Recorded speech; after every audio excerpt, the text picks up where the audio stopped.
13ই August শনিবার 2022।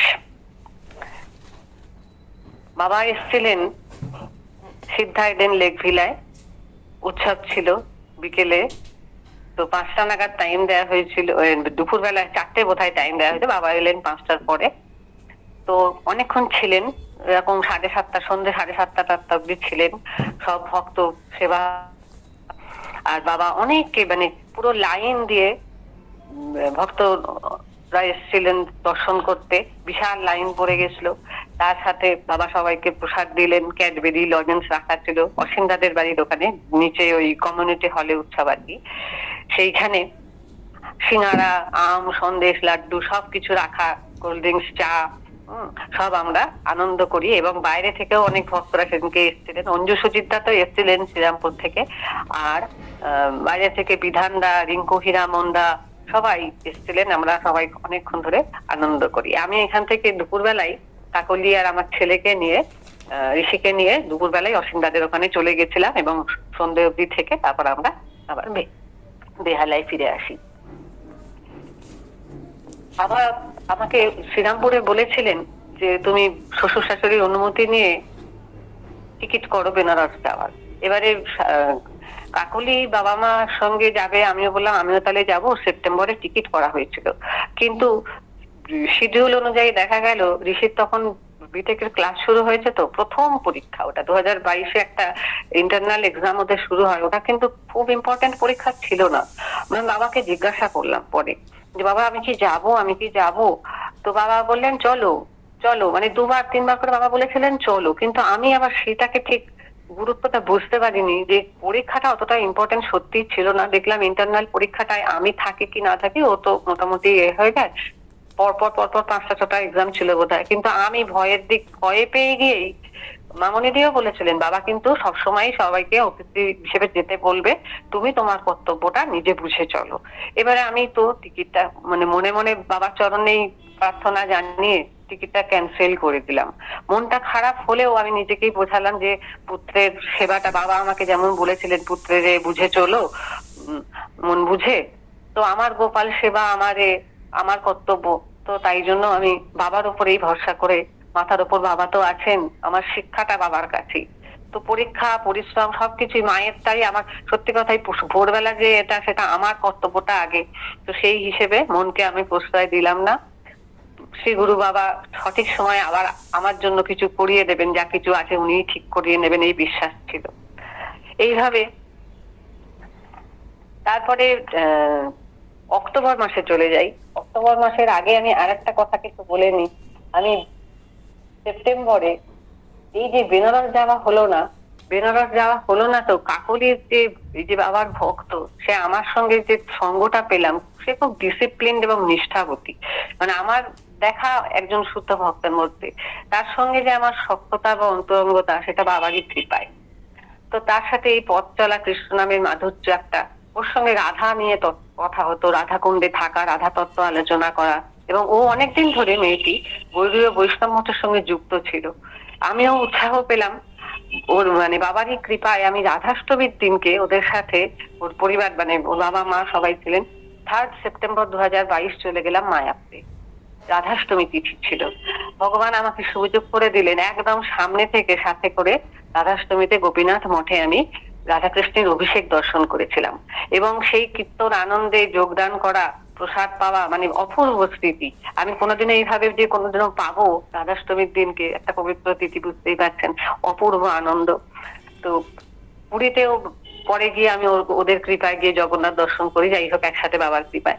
তো এইভাবে আমি কয়েকটা অনুষ্ঠানের কথাও বলবো আজকে।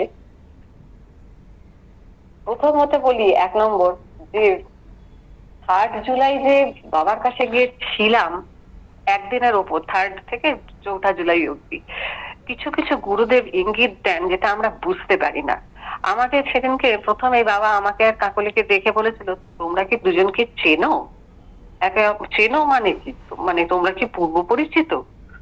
তখন বলি না তো বাবা, আমি তো এই তোমার কাছে এসে ওর সাথে আলাপ গত বছর ডিসেম্বর থেকে, মানে কিন্তু জানি না। পরে কিন্তু আমরা দুজনেই অনুভব করেছি নিশ্চয়ই আমাদের আগের জন্মের সম্পর্ক, বা আমাদের প্রত্যেকেরই হয়তো তাই, এই আমাদের যে ভক্তবৃন্দরা প্রত্যেকেই আমরা কোনো না কোনো সম্পর্কে আগে থেকেই বাবার সঙ্গে সম্পর্কিত ছিলাম।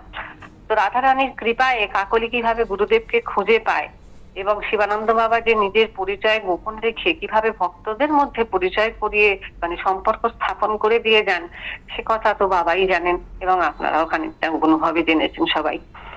তো শ্রীরামপুরে বাবার কাছে সেদিন অনেক নতুন ভক্ত এসেছিল, দীক্ষাও পেয়েছিল অনেক মানুষ, বলেছি সত্যি কৃপা বর্ষিত হতে থাকে নিরন্তর। আর বাবা সকাল থেকে যেই আসছিল, এই নাও বসো এটা পড়ো, বাবা পড়তে দিচ্ছিলেন ওই গুরু দীক্ষার প্রয়োজনীয়তা, মন্ত্র দীক্ষার মাহাত্ম্য, এবং তারা পড়ছে আমরা শুনছি, একজন পড়ছিল এবং এই কথাটা জানি আমরা যে মন্ত্র দীক্ষার মাহাত্ম্যটা বারবার বাবা পড়তে পড়তে শুনতে শুনতে আমাদের হৃদয়কে জাগিয়ে দিচ্ছিলেন, নাড়িয়ে দিচ্ছিলেন আর কি।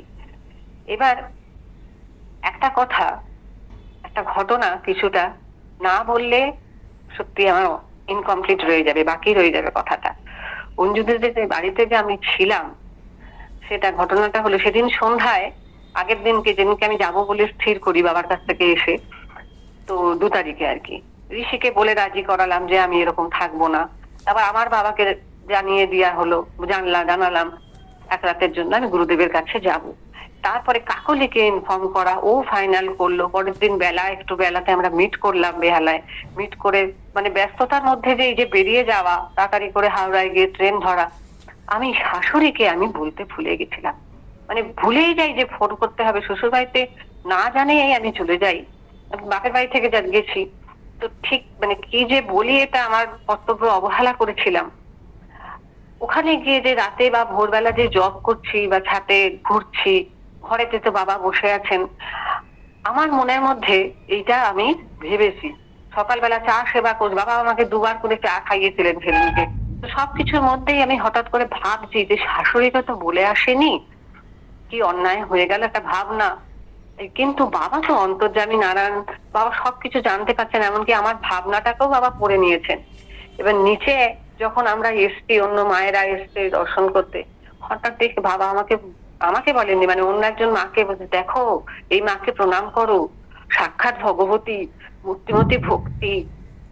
আমাকে এরকম ভাবে বলাতে আমি ভয়ে কাঠ, মানে লজ্জায় কাঠ হয়ে মনের মধ্যে, বাবাই কি বলছি, এটা কিসের শাস্তি পাচ্ছি আমি, আমি নিজেই নিজেকে মানে ঠিক করতে পারছি না ধরে রাখতে।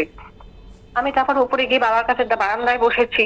আবার কাকে বললেন দুপুরের দিকে যে এই মা হচ্ছেন ভগবতী। এবং কাকলি কি হয়েছে, কাকলি তো ভাবছে বাবা সিরিয়াসলি বলছেন আর কি খুব, কিন্তু এটা যে বাবার কিরকম শাসন, তো ভয় আমার গলা দিয়ে শব্দ বেরোচ্ছে না, আস্তে আস্তে মানে মিউ মিউ করে, মানে বাবা ক্ষমা করো, এমন করে কেন বলছো বাবা। কিন্তু মানে এটা শ্রদ্ধাজনক না, আমার একটা ভীতিজনক একটা হয়ে এসে গেল, আমি কি করব। আর আমি তো দুপুরের দিকে তখন সেবা করব, জগন্নাথ মন্দিরে গেছিলাম, তারপর থেকে ফিরেও এলাম ওখান থেকে। উপরের দিকে দুপুরের দিকে 3তলা সিঁড়িতে বসে কাঁদছি তখন অঞ্জুদের বাড়িতে। আর বাবার সামনে গিয়ে বসার মানে আমার মুখই হচ্ছে না, আমি কি মুখ নেই আর। তো নিজের ওপর এত মানে আনইজি ফিলিং হচ্ছে, কি করে যে ক্ষমা চাইবো ভাষা নেই। এইভাবে বাবা শাস্তি দিচ্ছেন, আমাকে শাসন করছেন। সন্ধ্যা অব্দি আমি ভয় থাকতেও পারছি না। তখন বিকেল ওই 4:15 4:30 মধ্যেই আমি অঞ্জুকে বলে, বাবাকে বলে প্রণাম করে তারপর বেরিয়ে আসি। মানে কি ভীষণ একটা মানসিক অসুস্থতার মধ্যে পড়েছিলাম সকলের সামনে। মানে এরকম শাসন সত্যি গুরু শাসন বড্ড ভারী হয়ে গেছিল সেদিনকে। গুরু মানে ভারী, মানে বুকের মধ্যে সত্যি একটা পাথর চাপা দিয়ে বাড়ি ফিরে এসেছিলাম। তো যাই হোক, এইভাবে জুলাই মাস হলো, আগস্ট মাসে আমি বাবার কাছে গেছিলাম জন্মোৎসবে 2022-এ।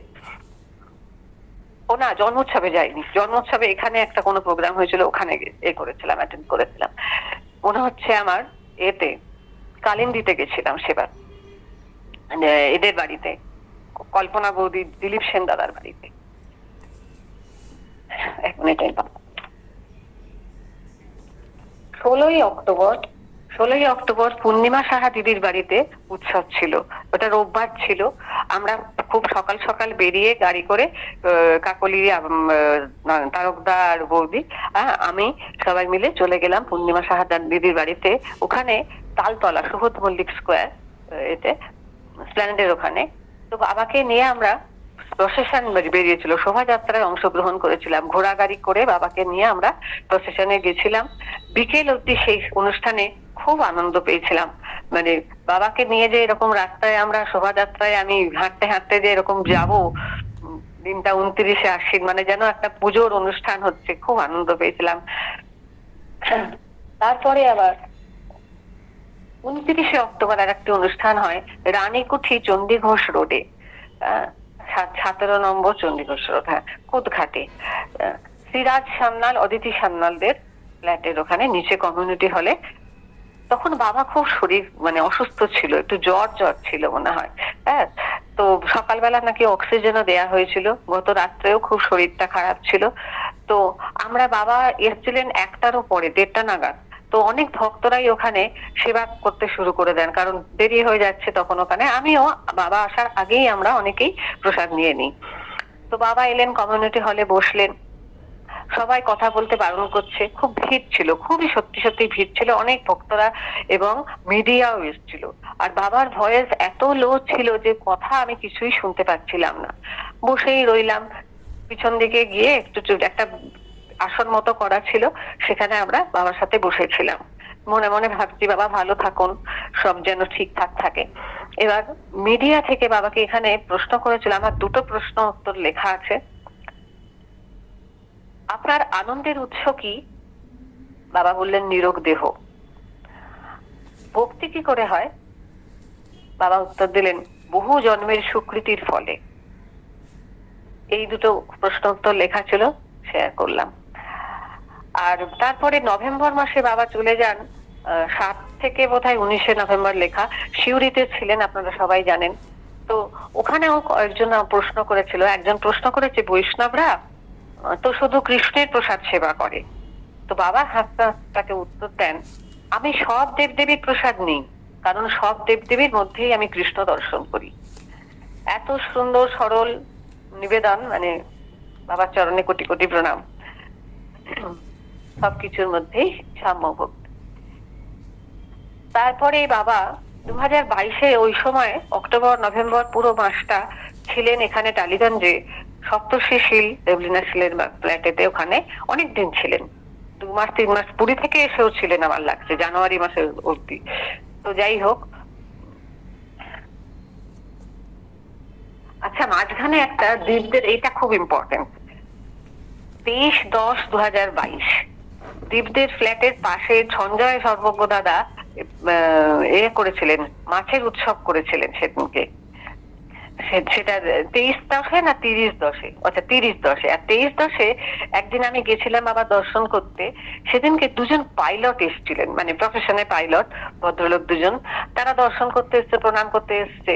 এবার তাকে বাবা তারা প্রণাম করছে, তো আর বাবা তখন হাসতে হাসতে তাদেরকে প্রণাম করছেন, কৃতজ্ঞতা জানাচ্ছেন আর কি। তারা যে এসছেন, যেমন আপনারা জানেন, আপনারা বাবা সবাইকে সম্মান দেন। এবং বাবা তাদেরকে বলেন, you are next to God. এই কথাটা এত সুন্দর, you are next to God. তারা পাইলট, প্লেনের অতজন যাত্রীকে নিয়ে তাদের হাতে করে দেন। তো ওনারাও কৃতজ্ঞতায় প্রণাম জানান। আর বাকি কথা আমার লেখা নেই, ঘুমিয়ে পড়েছিলাম, ক্লান্তি আমার চিরশত্রু। আর বাকি অনেক কিছু হয়তো শুনেছি, ভুলে গেছি, কিন্তু লিপিবদ্ধ করে রাখা হয়নি। তো বাবা গেছিলেন বিষ্ণুপুরে অক্টোবর মাসের দান করতে। সেটা লেখা রয়েছে 624 জনকে বাবা 1000 টাকা করে নগদ দান করেন। ওখান থেকে ফেরার পথে বাবা জয়রামবাটি কামারপুকুর হয়ে ফিরে আসেন। বাবা বলেছেন, সারাটা জীবন পরের হোটেলে খেয়েই সেবা করেই আমার কেটে গেল। বাবার নিজের কিছুই নেই আর কি। কথাটার মানে অর্থটা, সারাটা জীবন পরের হোটেলে খেয়েই সেবা করেই আমার কেটে গেল। বিস্ময়ের বিস্ময়, বিস্ময় মানব সীমানন্দ বাবা। 30শে অক্টোবর 2022 আজ আবার বাবার ওখানে গেলাম, মাছের উৎসব। ঋষিকে নিয়ে গেলাম, খুব আনন্দ পেলাম। কিন্তু কার্তিক মাস চলছিল, আমি মাছ সেবা করিনি। এবং বাবা সেদিনকে সারাক্ষণ জপে ছিলেন। আমরা অনেকেই সেদিনকে ছিলাম। খিচুড়ি, বেগুন ভাজা, পাঁপড়, চাটনি, সন্দেশ, দই আর 2 রকম মাছ হয়েছিল। সব মানে সাদা ভাত পোলাও সব ছিল। তো বাবা সেদিনকে সারাক্ষণ জপে রয়েছিলেন, তাই বলছেন না। দুপুরেও চুপ করে জপমান হয়ে হেঁটে চলে গেলেন। খানিকক্ষণ বাবার উপরের ঘরে গিয়ে ফ্ল্যাটেতে আর কি বসেও ছিলাম, কিন্তু বাবা যেন ধ্যানের মধ্যে দিয়ে হাঁটছেন, চলছেন একটা। এমনকি তো সবাই নিষেধ করছেন, গুরু বাক্য অবশ্য পালনীয়। দর্শন করলাম, দূর থেকে হাত জোর করেই প্রণাম করলাম। ভক্তদের উচিত তো বাবাকে বিরক্ত না করা, বাবা জপে আছেন। আর বাবাকে বারবার প্রণাম করলেও তার ধ্যানে বাধা পড়ে। আর বাবাও তো সবাইকে নারায়ণ প্রণাম করছেন ভক্তদের মধ্যে। বিকেলে ফেরার পথে আমরা ভক্তরা মিলে কয়েকজন করুণাময়ী কালীবাড়িও গেলাম। সেখানে মহেশ্বর, বিশ্বনাথ, কেদারনাথ, বানেশ্বর, তারকেশ্বর, পশুপতিনাথ সকল অনেকগুলো শিবলিঙ্গ দর্শন করলাম, মাকে দর্শন করে আনন্দ সহকারে তারপর বাড়ি ফিরে এলাম। তারপরে আমাদের আবার পুরীর দানে যাওয়া, তারপরে ডিসেম্বর মাসে, সেটা আমি আবার পরে বলবো। আজকে প্রণাম জানাচ্ছি সকলকে। জয় গুরু, জয় শিবানন্দ বাবা।